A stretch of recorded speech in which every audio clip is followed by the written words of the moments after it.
सो hi guys, तो हम बात कर लेते हैं निफ्टी की वीकली टाइम फ्रेम के ऊपर। सबसे पहले मैंने डेली टाइम फ्रेम चालू किया है ताकि हमें समझ आ सके कि निफ्टी अभी कहाँ वर्क कर रहा है और कैसे वर्क कर रहा है। तो जल्दी से वीडियो स्टार्ट करते हैं। सबसे पहले मैं आपसे बात करूंगा कि निफ्टी ने अभी जो अपना ऑल टाइम हाई है उसके आसपास ही सस्टेन कर रहा है। ओके, सो मैंने जो यहाँ पर एक ये ट्रेंड लाइन तो नहीं कहेंगे इसको, रेजिस्टेंस कहेंगे, ये मैंने ऑलरेडी ड्रॉ कर रखा है। अब आप इससे क्या समझते हैं, देखिए निफ्टी जब यहाँ से इसने रेजिस्टेंस जब नीचे जाके इसने जब यहाँ से एक रिवर्सल ऊपर की तरफ दिया था और इस रेजिस्टेंस के पास जिस तरीके का इसने पैटर्न फॉर्म किया है, आप समझिए इस चीज़ को कि ये जो पैटर्न है, अगर निफ्टी या कोई भी शेयर रेजिस्टेंस के पास ज़्यादा समय तक सस्टेन कर पा रहा है, आप देख सकते हैं यहाँ से इसने एक रिवर्सल लेके यहाँ पर आया, फिर यहाँ पे एक बड़ी कैंडल बनाई और फिर से यहीं पर कहीं ना कहीं सस्टेन कर रहा है। आप एक चीज़ और देखेंगे कि यहाँ पर लोअर हाई है, हायर हाई है, हायर लो है, हायर हाई है, हायर हाई है, और हायर लो है, और हायर लो है। इसका मतलब क्या हुआ, अगर रेजिस्टेंस के आसपास कोई चीज़ सस्टेन कर रही है और लंबे समय तक कर रही है तो ब्रेकआउट होने के चांसेस काफ़ी ज़्यादा है। हम क्या करेंगे, हम वेट करेंगे और ऑब्जर्व करेंगे कि मार्केट किस तरीके से इस रेजिस्टेंस लाइन को ब्रेक करेगा और जब ब्रेक करके पुल बैक आएगा वहाँ पर एंट्री लेंगे। ओके, सो अब हम क्या है कर सकते हैं कि, और एक चीज़ और मैं आपको बताता हूँ कि क्या होता है। देखिए अगर मैं 1 आवर के टाइम फ्रेम पे जाऊँ तो हम एक चीज़ देख सकेंगे। हाँ, ये 1 आवर का टाइम फ्रेम इसलिए मैं यूज़ कर रहा हूँ, इसमें हमें ट्रेंड को देखने ईजी हो जाता है कि ओवरऑल ट्रेंड क्या चल रहा है। तो फिलहाल के लिए जो है कि रेजिस्टेंस के ऊपर चल रहा है। ओके, अब एक बार के लिए मैं इन सब लाइनों को हटा देता हूँ ताकि हमें एक इजी व्यू मिल सके और हम इसके बाद 15 मिनट टाइम फ्रेम की बात करेंगे। देखिए यहाँ पर ये जो लेवल है ना, यहाँ एक बार के लिए फिर से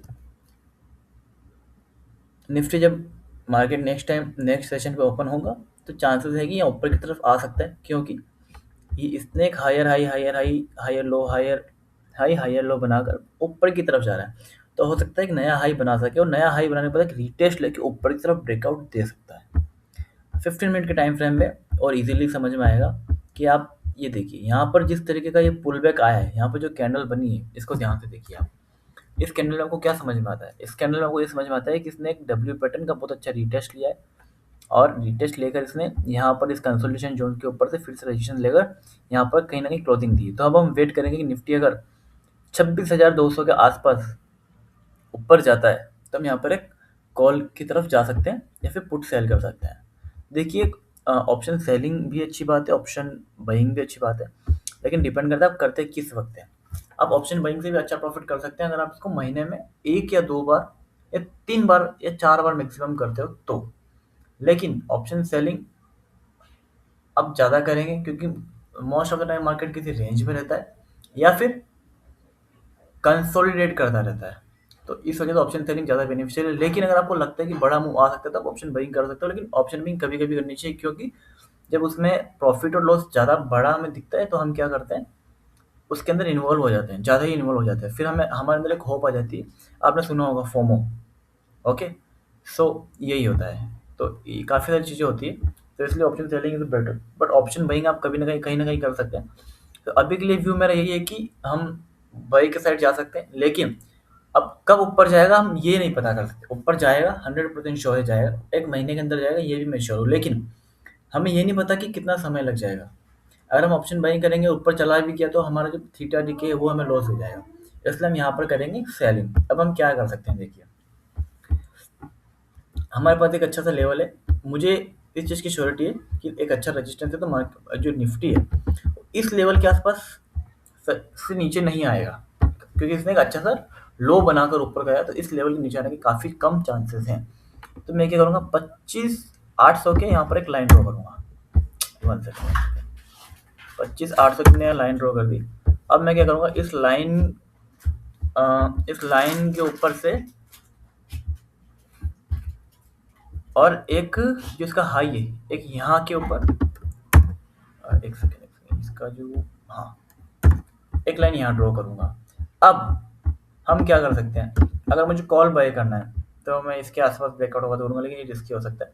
क्योंकि हमें पता नहीं कि कितनी देर सस्टेन करेगा। और आप एक चीज़ नोटिस करिए, यहाँ पर सस्टेन किया, यहाँ पर कर रहा है, यहाँ पर कर रहा है, यहाँ पर कर रहा है, मतलब लगभग इसी रेंज के अंदर most of the time Nifty रह रहा है।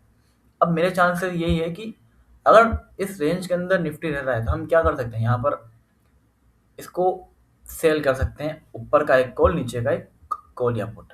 अब मैं बताता हूँ सबसे बेस्ट क्या होगा। सबसे बेस्ट ये होगा, 25,800 चल रहा है, तो आप 25,800 या 25,900 का, मैं तो कहता हूँ 26,000 का भी बेच सकते हैं। ठीक है, देखिए कॉल हम कब बाई करते हैं, जब मार्केट ऊपर जाता है। ठीक है, आपको मैं समझा देता हूँ, इजी वे में समझाता हूँ। कॉल हम, एक सेकेंड मैं आपके लिए लिख भी देता हूँ। देखिए कॉल हम कब बाई करते हैं, वन सेकेंड एक सेकेंड मैं आपको बता देता हूँ, आपको इजीली समझ में आएगा।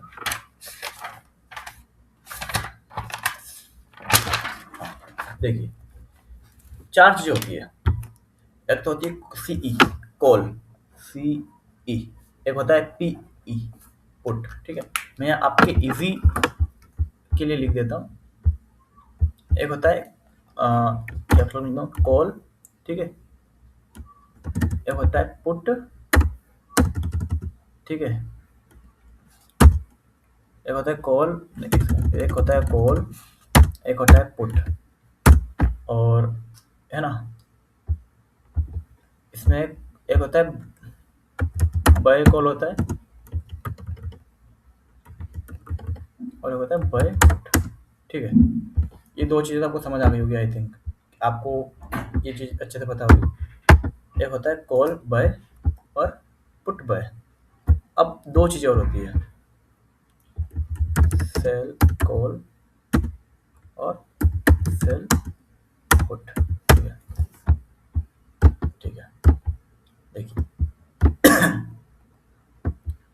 अब देखिए कॉल हम कब बाय करते हैं, जब मार्केट ऊपर जाता है। पुट कब बाय करते हैं, जब मार्केट नीचे जाता है। कॉल बाय करने पर ऊपर जाने पर हमें प्रॉफिट होता है, और पुट बाय करने पर नीचे जाने पर प्रॉफिट होता है। और अगर उसका रिवर्स होता है तो हमें लॉस होगा, लेकिन लॉस भी मिनिमम होगा जितना हमने प्रीमियम पे किया है। लेकिन अगर मैं बात कर रहा हूँ कॉल को सेल करने की, इसका मतलब क्या हुआ, देखिए कॉल जब हम बाय करते हैं, बाय की बात कर रहा हूँ, तो ऊपर जाने पर प्रॉफिट होता है और नीचे जाने पर लॉस होता है। लेकिन कॉल को जब हम सेल करते हैं तो ऊपर जाने पर लॉस होता है, लेकिन नीचे जाने पे प्रॉफिट होता है। अब हमारा यह व्यू है कि मार्केट ऊपर की तरफ ज़्यादा जाएगा, तो इसका मतलब क्या हुआ, हमें पुट बाय नहीं करना है, पुट को सेल करना है। पुट सेल करने से क्या होगा, जब मार्केट ऊपर जाएगा या ऊपर के लेवल पर सस्टेन करेगा तो मार्केट वहाँ पर प्रॉफिट हमें देगा। सो हमें पुट को सेल करना है। अब पुट को कैसे सेल करेंगे, देखिए अब मुझे एक बात बताइए, पुट जो होगा अभी इन द मनी किस में होगा, अगर मैं 26,176 है, ठीक है, अगर मैं 26,000 का पुट लेता हूँ, आउट ऑफ द मनी है, और 26,200 का put out of the money. अगर मार्केट इससे ऊपर सस्टेन करता है, अब 26,000 का जो पुट है ये आउट ऑफ द मनी होगा। अगर मैं इसको भी सेल कर देता हूँ तो इसके ऊपर जब भी अगर मार्केट रहेगा मुझे प्रॉफिट होगा at the end of the expiry. अगर मैं 25,800 करता हूँ तो कॉन्फिडेंस और बढ़ जाएगा, मैं और अच्छे से इसको होल्ड कर सकता हूँ लंबे समय तक, इसमें मुझे प्रॉफिट मिलेगा अगर मार्केट एक्सपायरी के दिन इसके ऊपर सस्टेन करता है। लेकिन अगर कंसोलिडेट भी करता है तो भी मुझे प्रॉफिट इजीली मिल जाएगा। अब हम क्या कर सकते हैं, सेल करेंगे 25,800 का पुट। इसकी प्राइस आप जो आपका ब्रोकर है जिसमें आप ट्रेडिंग करते हैं उसमें जाके देखेंगे, आपको इजीली समझ में आएगा। तो 25,800 का पुट आप सेल करें। अच्छा आपको समझ आ गया ना, चार चीज़ें होती है, कॉल बाय, कॉल को बाय किया, और पुट को बाय किया, और कॉल को सेल किया, पुट को सेल किया। सो 25,800 के पुट को हम बाय करेंगे।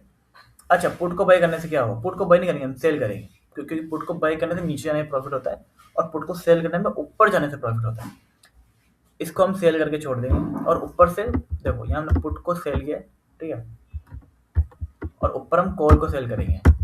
कॉल को सेल करना है, सीई को सेल करना है। मैंने एक्चुअली बताया जब ऊपर जाता है तो प्रॉफिट होता है कॉल में, सेल करके नीचे आने में हुआ तो हमें पता है कि इस रेंज के अंदर कहने करेगा। लेकिन एक चीज़ बता दो, अगर आप रिस्की ट्रेडर को हेजिंग करनी तो आप इन दोनों को सेल करके अपोजिट पोजीशन को बाय कर सकते हैं, आप एक अच्छे से हेजिंग कर सकते हो। लेकिन आपको रिस्क फ्री करना है, सेल करके छोड़ दीजिए। और एक दूर का प्रीमियम जो कि कॉल में उसको बाई कर लीजिए ताकि आपको 50,000 60,000 का ही वो हो प्रीमियम आप यूज़ कर सकते हैं। ठीक है, सो मैंने निफ्टी का व्यू बताया कि आप इस रेंज बाउंड के अंदर सेलिंग कर सकते हैं। ऑप्शन बाइंग थोड़ा रिस्की हो सकता है क्योंकि कंसोलिडेशन जोन में। और साथ ही मैं बैंक निफ्टी की बात करूं तो बैंक निफ्टी भी कहीं ना कहीं इसी तरीके से बिहेव कर रहा है कि देखिए अभी इसने all time high already break किया था पहले, ठीक है, अब फिर से इसने रिवर्सल दे दिया। आपको यहाँ पे क्या समझ में आता है, मैंने जो यहाँ पर आपको समझाया था कि एक अप ट्रेंड में चल रहा है तो बैंक निफ्टी ऑफकोर्स ऊपर की तरफ जा रहा है, फिर से एक नया हाई बना सकता है क्योंकि इसने यहाँ जो पैटर्न बनाया इसको डब्ल्यू पैटर्न का ब्रेकआउट कहते हैं। लेकिन देखो डब्ल्यू पैटर्न ऊपर की तरफ बनाया है, लेकिन शॉर्ट टाइम में फ्रेम में हम कहते हैं डब्ल्यू पैटर्न, लेकिन लॉन्ग टाइम फ्रेम में हम इसको डब्ल्यू पैटर्न नहीं कहते क्योंकि डब्ल्यू पैटर्न हमेशा नीचे की तरफ बनता है। जब मार्केट डाउन साइड जाके डब्ल्यू पैटर्न बना के जब रिवर्सल देता है। लेकिन अगर मैं 5 मिनट के टाइम फ्रेम में बात करूँ तो हाँ ये डब्ल्यू पैटर्न है क्योंकि इसने रिवर्सल दिया है ऊपर की तरफ। ठीक है, सो हायर हाई बनाकर ऊपर जाए तो बैंक निफ्टी के लिए ईजी है कि आप हर एक डिप के अंदर बाय कर सकते हैं। बैंक निफ्टी के लिए सिंपल और सीधा भी है। तो आई होप गाइस आपको वीडियो अच्छा लगा होगा। अगर आपको और भी कुछ जानना है पूछना है आप मुझसे कमेंट करके पूछ सकते हैं कि, और मैं चाहता हूँ कि आप इस वीडियो में मुझे बताएं कि आपको और क्या समझना चाहिए, क्या सीखना चाहिए ताकि उसके ऊपर भी मैं बात कर सकूं क्योंकि मैंने वीडियो अभी भी रिसेंटली बनाना स्टार्ट किया है।